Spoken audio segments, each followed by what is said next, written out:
রাসূল সাল্লাল্লাহু আলাইহি সাল্লাম বলেন, যখন মদ খাবে তখন এরকম হবে। 2, জাহরাতিল কায়নাত, যখন মেয়েরা নাচবে। সব মোবাইলই মেয়ে নাচে, প্রায় সব দোকানে মেয়ে নাচে, প্রায় সব বাড়িতে মেয়ে নাচে। মানুষের কাছে এটা আর পাপ নয়। স্বাভাবিকভাবেই মুরব্বি তাহাজ্জুদ পড়ে এসে দোকানে বসে আছে, মাথায় টুপি আছে, খবর চলছে, ল্যাংটা মেয়ে আসছে, মাঝে মধ্যে খবর চলছে, চা বানাইতে বলেছে, চা খাচ্ছে।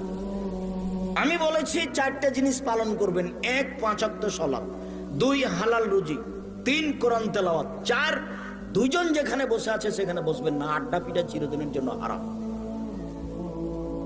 একরাহুল কালাম বাদ আল ইশায়ে, একরাহুন নামা কাবাল আল ইশায়ে। আল্লাহর নবী এশার সালাতের পূর্বে ঘুমিয়ে যাওয়া ঘৃণা করতেন, আল্লাহর নবী এশার সালাতের পরে কথা বলা ঘৃণা করতেন।